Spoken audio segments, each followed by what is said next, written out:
Sitharaman serial July 27 நாளைக்கான எபிசோடில் என்ன நடக்கலாம் அப்படிங்கிறத ரிவ்யூவாக பார்த்துடலாங்க. அர்ச்சனா மகா ரெண்டு பேருமே ஜெயிலுக்கு சுபாஷ் சேதுவை பார்க்கறதுக்காக வந்திருக்காங்க.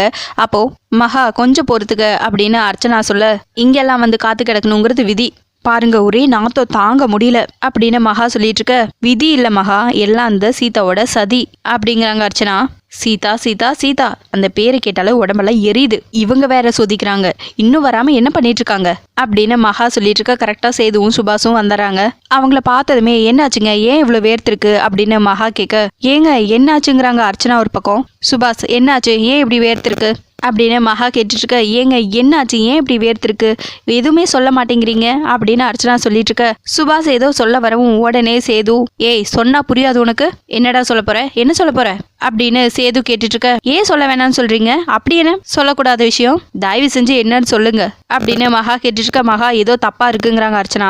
தப்புதான், மொத்தமும் தப்புதான், ஏன் எடுத்திருக்குன்னு கேட்டா என்ன சொல்றது, டாய்லெட் கழுவுனதை சொல்றியா, சொல்லு அதை சொல்லுமா, சந்தோஷமா சொல்றியா, கொலை பண்ணவங்களை கூட ரொம்ப மரியாதையா நடத்திட்டு இருக்காங்க, ஆனா எங்களை ட்ரக்ஸ் கடத்துறவங்க சொல்லி ரொம்ப கேவலமா பேசிட்டு இருக்காங்க, அப்படியே செத்து போயிடலாம் போல இருக்கு அப்படின்னு சேது சொல்லிட்டு இருக்க. என்ன பாருங்க ப்ளீஸ், என்ன பாருங்க, கொஞ்சம் டைம் கொடுங்க, நான் உங்களை பெயில் எடுக்கிறேன் அப்படின்னு மகா சொல்ல. ஆஃபீஸ்ல கேமரா வச்சது யாருன்னு கேட்குறாங்க சேது. சத்யன் தான் அப்படின்னு அர்ச்சனா சொல்ல, ரெண்டு பேரும் ஆடி போயிடறாங்க. யார் சொன்னாங்க அப்படின்னு சுபாஷ் கேட்க, சத்யன் தான் சொன்னான், சொல்லி எங்களை கிண்டல் பண்ணான், உங்க ரெண்டு பேர்த்தையும் ஜெயிலில் வைக்க ஆசையா இருக்கான் அப்படின்னு அர்ச்சனா சொல்லிட்டு இருக்க. சத்யனுக்கு ஹெல்ப் பண்ணது யாரு, சத்யன் எப்படி நம்ம ஆஃபீஸ்க்குள்ள வந்திருக்க முடியும், அவனுக்கு யாரோ ஹெல்ப் பண்ணி தான் உள்ள வந்திருக்கான், அது யாருன்னு தெரிஞ்சுட்டு வந்து என்ன பாருங்க, இல்லைன்னா வரவே வேண்டாம் அப்படின்னு சொல்லிட்டு கோவமா உள்ள போயிடுறாரு சேது. யாரா இருந்தாலும் விட மாட்டேன் அப்படின்னு மகா சத்தமா சொல்லிட்டு இருக்க. பின்னாடி இருந்து போலீஸ்காரர் இங்கெல்லாம் அப்படி கத்தக்கூடாதுங்கிறாரு. யோ அவன் வைத்தறிச்சல் அவனுக்கு தான் தெரியும், வாயை மூடு அப்படின்னு மகா சொல்ல. மகா தயவு செஞ்சு டென்ஷன் ஆகாத, அப்படி நீ சத்தம் போட்டா அவங்க எங்களை தான் டார்ச்சர் பண்ணுவாங்க.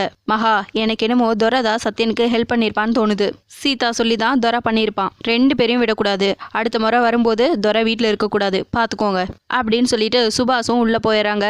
இன்னொரு பக்கம் துரை இன்னைக்கு எப்படியாவது சரக்கு அடிச்சே ஆகணும் அப்படின்னு சொல்லிட்டு ரூம்குள்ள ஃபுல்லா தேடிட்டு இருக்காரு. அப்போ ராமோட சின்ன வயசு போட்டோ கிடைக்குது. இன்னைக்கு ராம் கிட்ட இதை வச்சே பணம் வாங்கிடணும் அப்படின்னு சொல்லிட்டு சந்தோஷமா சிரிச்சுட்டே வராரு ராம் போட்டோவை பார்த்து துரை. அப்போ மீரா வந்து என்னாச்சு, பல்லு மொத்தமும் தெரியுது அப்படின்னு கேட்டுட்டு இருக்க.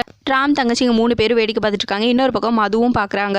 இந்த போட்டோவை தாமா நான் ரொம்ப நாளா தேடிட்டு இருந்தேன், இப்போ பையன் சிக்கினா அப்படின்னு துரை சொல்லிட்டு இருக்க. கரெக்டா சீதாவும் வந்துடுறாங்க. என்ன எந்த பையன் சிக்கிட்டான் அப்படின்னு கேட்க, எல்லாம் உன்னோட பையன்தான் அப்படிங்கிறாங்க துரை.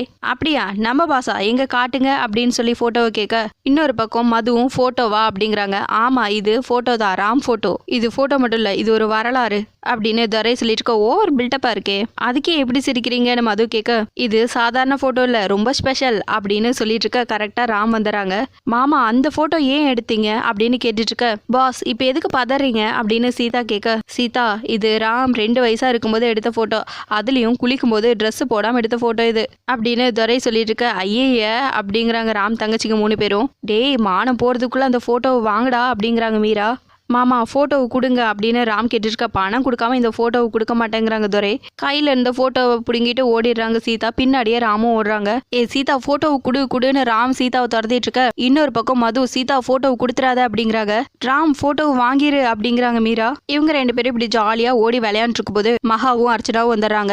ராம் என்ன நடக்குதுங்க, என்னடா நடக்குது, இது குடும்பமா இல்ல பிளே கிரவுண்டா அப்படின்னு மகா கேட்டுட்டு இருக்க. அப்பாவும் சித்தப்பாவும் ஜெயில இருக்காங்க, நீ இங்க உன் பொண்டாட்டி கூட ஓடி பிடிச்சி விளையாண்டு இருக்க அப்படின்னு அர்ச்சனா கேட்க. சீதா என்ன பண்ணான்னு தெரியுமா அப்படின்னு ராம் கேட்க. பேசாதடா, உன்னை பார்த்தாலே எனக்கு எரிச்சலா இருக்கு அப்படிங்கிறாங்க மகா.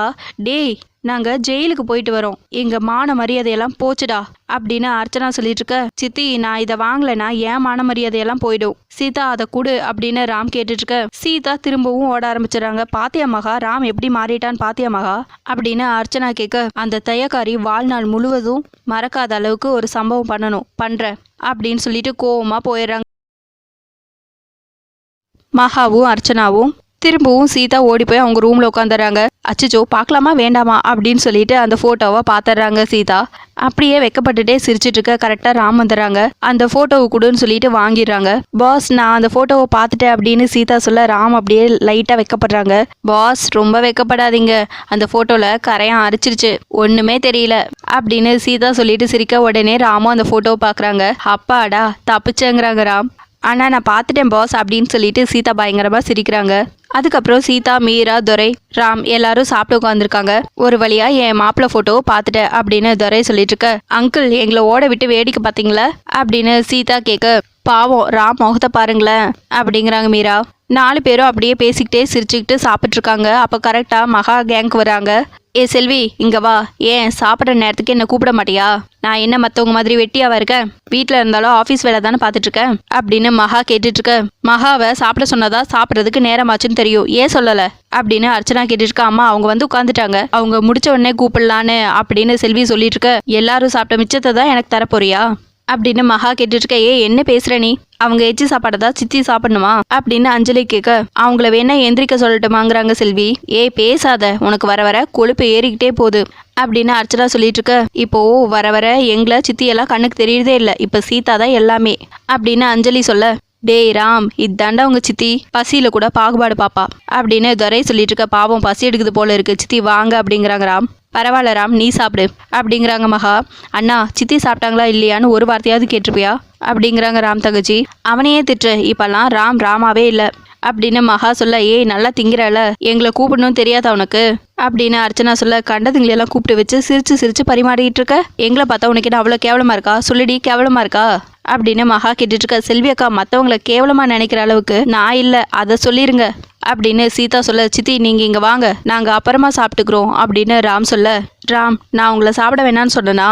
இவ எங்களை கூப்பிட்டுருந்தா நாங்களும் உங்கள் கூட சேர்ந்து உட்காந்து எல்லாரும் சிரிச்சு சிரிச்சு பேசிகிட்டே சாப்பிட்ருக்கலாம் அப்படின்னு மகா சொல்ல. ராம் நீ சாப்பிடு அப்படிங்கிறாங்க அர்ச்சனா. கெஸ்ட்டுக்கு தானே முதல் மரியாதை, அதனால தான் நாங்கள் முன்னாடி உட்காந்து சாப்பிட்ருக்கோம், தப்பா மகா அப்படின்னு துரை கேட்க. செல்வி அவங்கள வர சொல்லு, நாங்கள் வேணா அப்புறம் சாப்பிட்டுக்கிறோம் அப்படிங்கிறாங்க மீரா. அக்கா பாதியிலலாம் எழுந்திருக்கக்கூடாது, பாதி சாப்பாட்டில் எதிர்ச்சா அவங்களுக்கு பிடிக்காது அப்படித்தானே மகாவை பார்த்து கேட்க. நீங்கள் சாப்பிடுங்க எங்களுக்கு பசி இல்லைங்கிறாங்க மகா. ஏன் எல்லாரும் நிற்கிறீங்க, வாங்க எல்லாரும் சாப்பிடலாம் அப்படின்னு மது கூப்பிட.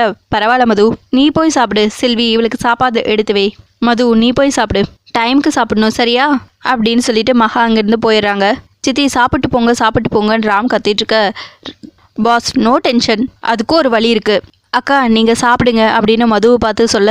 என்னாச்சு ஏன் கோவமா போகிறாங்க அப்படின்னு மது கேட்க. அவங்க கோவத்துக்கெல்லாம் அர்த்தம் சொல்ல முடியாது, விடு மதுங்கிறாங்க மீரா. அக்கா நீ கொடுத்தா வேணான்னு சொல்லாமல் சாப்பிடுவாங்க, யாரும் பட்னி கிடக்க வேணாம்க்கா, நீங்கள் கொண்டு போய் கொடுங்க அப்படின்னு சீதா சொல்ல. அப்போ நான் போய் சாப்பாடு கொடுத்துட்டு வந்துடுறேன் அப்படின்னு சொல்லிட்டு மகாக்கும் அர்ச்சனாக்கும் மது சாப்பாடு எடுத்துகிட்டு போகிறாங்க. அதை பார்த்ததுமே மகாலட்சுமியும் அர்ச்சனாவும், ஏய் முதல்ல நீ உட்காரு, நீ ஏன் சாப்பாடெல்லாம் எடுத்துகிட்டு வர, செல்விக்கிட்ட கொடுத்து அனுப்பிச்சிருக்கலாம்ல அப்படின்னு சொல்ல. பரவாயில்ல மேடம், நீங்கள் 2 பேரும் சாப்பிடலன்னு தெரிஞ்சதுக்கப்புறம் நான் எப்படி சாப்பிட முடியும், அதான் எடுத்துகிட்டு வந்தேன், நீங்கள் முதல்ல சாப்பிடுங்க அப்படின்னு மது சொல்ல. இதுதான் மது உனக்கும் சீதாவுக்குமான வித்தியாசம், உன்னோட குணத்தில் ஒரு பர்சன் கூட சீதாக்கு இல்லை அப்படின்னு மகா சொல்ல. தேங்க்ஸ் மேடம் அப்படிங்கிறாங்க மது. மது பசங்க இன்னும் சாப்பிடல அப்படின்னு அர்ச்சனா சொல்ல. செல்வி அக்காவை அனுப்பிச்சிருக்க மேடம், அவங்க பார்த்துப்பாங்க, நீங்கள் சாப்பிடுங்க அப்படின்னு மது சொல்ல. இதனால தான் சொல்கிறேன், மது வேற சீதா வேறன்னு. மது படித்தவ, அழகானவ, புத்திசாலி, நாகரிக தெரிஞ்சவ, அதனால தான் அப்படின்னு அர்ச்சனா சொல்ல.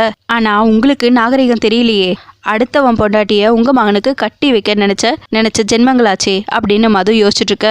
என்னாச்சு மது யோசிச்சுட்டு இருக்க அப்படின்னு அர்ச்சனா கேட்க. நாகரிகம் தெரிஞ்சவன்னு சொன்னீங்கல்ல, அதான் என்னன்னு யோசிச்சுட்டு இருக்கேன் அப்படின்னா என்ன மேடம் அப்படின்னு மது கேட்க. அப்படின்னா அது அதை எப்படி சொல்றதுன்னு அப்படின்னு தயங்குறாங்க அர்ச்சனா. ஒன்றும் இல்லை சிம்பிள் மது, நாங்கள் சாப்பிடலன்னு நீ கவலைப்பட்டு ஓடி வந்தல, அந்த மனசு தான் நாகரிகம் அப்படின்னு மகா சொல்ல. நீங்கள் 2 பேரும் இவ்வளோ நாகரிகமாக இருக்கீங்க, ஆனால் சேது அங்குளும் சுபாஷ் அங்குளும் என்ன பண்ணாங்கன்னு பார்த்தீங்கள, ட்ரக்ஸை எங்கள் வீட்டில் வச்சு சூர்யாவை ஜெயிலுக்கு அனுப்பிச்சிட்டாங்க, சாடிஸ்ட். எப்படி இப்படியெல்லாம் யோசிக்க முடியுது, அசிங்கமா இல்லை, கேவலமான புத்தி, நீங்கள் சாப்பிடுங்க அப்படின்னு மது சொல்ல. அப்படியே மகாவும் அர்ச்சனாவும் திரு முழிச்சுக்கிட்டு, பெரிய தப்பு தான் மது, அவங்க பண்ணது மன்னிக்க முடியாத தப்பு, அவங்க பண்ண தப்புக்கு நல்லா 1 வாரமாக தண்டனை அனுபவிக்கிறாங்க அப்படின்னு மகா சொல்லிட்டு இருக்கா. ஆமாம்மா பெரிய தண்டனையாச்சே, 1 வாரமாக ஜெயிலில் இருக்காங்க, 7 days ஆச்சு அப்படின்னு அர்ச்சனா சொல்ல. என்ன இருந்தாலும் சூர்யா உன்னை தப்பா பேசுனது தப்பு தான் அப்படின்னு மகா சொல்லிட்டு இருக்க. போதை பொருள் வச்சதுனால தான் சூர்யா பற்றி தெரிஞ்சுக்க முடியுது, என்ன கேட்டால் அதுவும் நல்லதுக்கு தான். சூர்யாவை பற்றி தெரிஞ்சுக்க உனக்கு ஒரு நல்ல சான்ஸ் கிடைச்சதில்ல மது. சூர்யா உன்னை அன்னைக்கு திட்டினதை நினச்சா எனக்கு ரொம்ப கஷ்டமா இருக்கு, அதுவும் தாலியை கழட்டி கொடுன்னு சொன்னா பாரு, அதை மன்னிக்கவே முடியாது அப்படின்னு அர்ச்சனா சொல்லிட்டு இருக்க. அதுதான் அவனோட காதல். இப்போ புரியுதா அவன் உன்னை காதலிச்சதுக்கான காரணம் குணமோ அன்போ இல்லை, உன்னோட அழகு, நீ ரொம்ப அழகா இருக்கல்ல, அது மட்டும்தான் காரணம் அப்படின்னு மகா சொல்லிட்டு இருக்க. என்ன மகா இப்படி சொல்ற, அழகு சலிச்சு போனா அப்போ விட்டுட்டு போயிடுவானா, செல்ஃபிஷ் அப்படின்னு அர்ச்சனா சொல்லிட்டு இருக்க. எஸ், அதுதான் நடக்கும். அதுக்கு முன்னால நாம முந்திக்கணும், நம்ம வாழ்க்கையை நாம தான் டிசைட் பண்ணணும் அப்படின்னு மகா சொல்லிட்டு இருக்க. எப்படி மேடம் அப்படின்னு மது கேட்க. உனக்கும் சூர்யாவுக்கும் டைவர்ஸ் வாங்கணும், ப்ராப்பரா லீகலா டைவர்ஸ் ஆகணும் அப்படின்னு மகா சொல்ல. உனக்கு என்ன மது, உனக்கு ரா மாதிரி அழகும் வசதியும் இருக்கிற மாப்பிள்ள கண்டிப்பா கிடைப்பான் அப்படின்னு அர்ச்சனா சொல்ல. அப்படியா, அப்போ டைவர்ஸ் வாங்கிடலாமா? நீங்க சொல்றது சரிதான் மேடம். இல்ல, நீங்க சொல்றது தான் சரி அப்படின்னு மது சொல்ல. வாங்கிடலாம், டைவர்ஸ் வாங்கிடலாம் அப்படிங்கிறாங்க மகாவும் அர்ச்சனாவும் சிரிச்சுக்கிட்டே. சரிங்க மேடம், நீங்க அப்படியே சேது அங்கிளையோ சுபாஷ் அங்கிளையோ டைவர்ஸ் பண்ணிருங்க. இல்ல மேடம், அவங்களுக்கு உங்க அளவுக்கு நாகரிகம் தெரியல, உங்களுக்கு மேட்சே இல்லைங்க மேடம். நீங்க இந்த மாதிரி சாடிஸ் கூட எல்லாம் வாழவே கூடாது. சொல்லப்போனா உங்க அன்பு, நேர்மை, பெருந்தன்மை எதுவுமே உங்களுக்கு ஈடாக முடியாது மேடம். கிரிமினல்ஸ் 2 பேரும் டைவர்ஸ் பண்ணிருங்க மேடம். அதுதான் நாம அவங்களுக்கு கொடுக்குற தண்டனை. விட்டுறவே கூடாது மேடம், நாம முந்திக்கணும் அப்படின்னு மது சொல்லிட்டு இருக்க. மகா அர்ச்சனா 2 பேரும் அப்படியே திருன்னு முழிச்சுக்கிட்டு லைட்டா சிரிச்சுட்டு தலையாட்டுறாங்க. சரிங்க மேடம், நீங்க சாப்பிடுங்க, வேற ஏதாச்சும் வேணுமா அப்படின்னு கேட்க. வேண்டாம் அப்படிங்கிறாங்க மகா. அப்புறம் சின்ன மேடம், உங்களுக்கு ஏதாச்சும் வேணுமா அப்படின்னு கேட்க. கொடுத்ததே போதுங்கிறாங்க அர்ச்சனா. சரி, நீங்க சாப்பிடுங்க மேடம், நான் வரேன் அப்படின்னு சொல்லிட்டு அங்கிருந்து மது போயிடறாங்க. என்ன மகா ஒரு மாதிரி பேசிட்டு போறா அப்படின்னு அர்ச்சனா கேட்க. அதான்க்கா எனக்கும் புரியலங்கிறாங்க மகா. ராம் தனியா உட்காந்துட்டு இருக்காங்க. அப்போ கரெக்டா சீதா வராங்க. என்ன பாஸ், உங்க சித்தி பேச கேட்காம சேது அங்கிளும் சுபாஷ் அங்கிளும் தப்பு பண்ணிட்டாங்க அதானேன்னு கேட்க. அதான் சீதா, அதான் சித்தி கோவம் அப்படின்னு ராம் சொல்ல. ஆமா, வராதா என்ன, கோவந்தா பாஸ். பாஸ், இதுல இருந்து உங்களுக்கு என்ன தெரியுது அப்படின்னு கேட்க. என்ன தெரியுது, சித்தி பேச்ச அப்பாவும் சித்தப்பாவும் மீறிட்டாங்க அப்படின்னு ராம் சொல்ல. பாயிண்ட் பாஸ், இனிமேல் அதனால நீங்க தான் எல்லாமே அப்படின்னு சீதா சொல்ல. புரியலையே அப்படிங்கிறாங்க ராம். பாஸ், இப்படியே போனா ஃபேமிலி பேரு டேமேஜ் ஆயிரும்ல, அதனால இந்த குடும்பத்தை இனிமேல் நீங்க தான் கட்டி காப்பாற்றணும். இந்த குடும்பத்துக்கு எது நல்லது எது கெட்டதுன்னு நீங்க தான் தீர்மானிக்கணும். நீங்க தேவையில்லாம யோசிச்சு குடும்பத்தையும் பிசினஸையும் கட்டி காப்பாத்தாம விட்டீங்க, அகல பாதாளத்துக்கு போயிடும்.